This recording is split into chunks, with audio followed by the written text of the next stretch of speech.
ಕೊಡ್ತಾರೆ. ಸಿದ್ದರಾಮಯ್ಯನವರು ಹಳೆಯ ಹುಲಿ, ಯಾವಾಗ ಯಾವ ಆಟ ಆಡ್ತಾರೋ ಗೊತ್ತಿಲ್ಲ. ಅವರು ರಾಜೀನಾಮೆ ಕೊಡುವ ತನಕೊಂಡು ರಾಜೀನಾಮೆ ಕೊಡ್ತಾರೆ ಅಂತ ಗ್ಯಾರಂಟಿ ಇಲ್ಲ.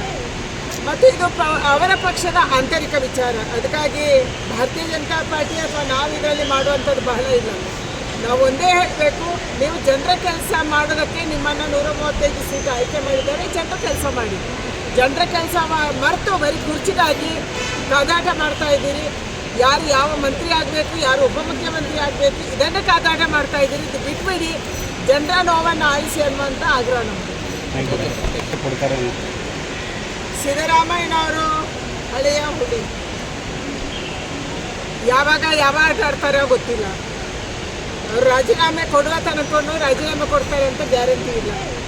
ಮತ್ತು ಇದು ಅವರ ಪಕ್ಷದ ಆಂತರಿಕ ವಿಚಾರ. ಅದಕ್ಕಾಗಿ ಭಾರತೀಯ ಜನತಾ ಪಾರ್ಟಿ ಅಥವಾ ನಾವು ಇದರಲ್ಲಿ ಮಾಡುವಂಥದ್ದು ಬಹಳ ಇಲ್ಲ. ನಾವು ಒಂದೇ ಹೇಳಬೇಕು, ನೀವು ಜನರ ಕೆಲಸ ಮಾಡೋದಕ್ಕೆ ನಿಮ್ಮನ್ನು 135 ಸೀಟ್ ಆಯ್ಕೆ ಮಾಡಿದ್ದಾರೆ. ಜನರ ಕೆಲಸ ಮಾಡಿ. ಜನರ ಕೆಲಸ ಮರೆತು ಬರೀ ಕುರ್ಚಿಗಾಗಿ ಕಾದಾಟ ಮಾಡ್ತಾ ಇದ್ದೀರಿ. ಯಾರು ಯಾವ ಮಂತ್ರಿ ಆಗಬೇಕು, ಯಾರು ಉಪಮುಖ್ಯಮಂತ್ರಿ ಆಗಬೇಕು, ಇದನ್ನೇ ಕಾದಾಟ ಮಾಡ್ತಾ ಇದ್ದೀರಿ. ಇದು ಬಿಟ್ಬಿಡಿ, ಜನರ ನೋವನ್ನು ಆಲಿಸಿ ಅನ್ನುವಂಥ ಆಗ್ರಹ ನಮ್ಮದು.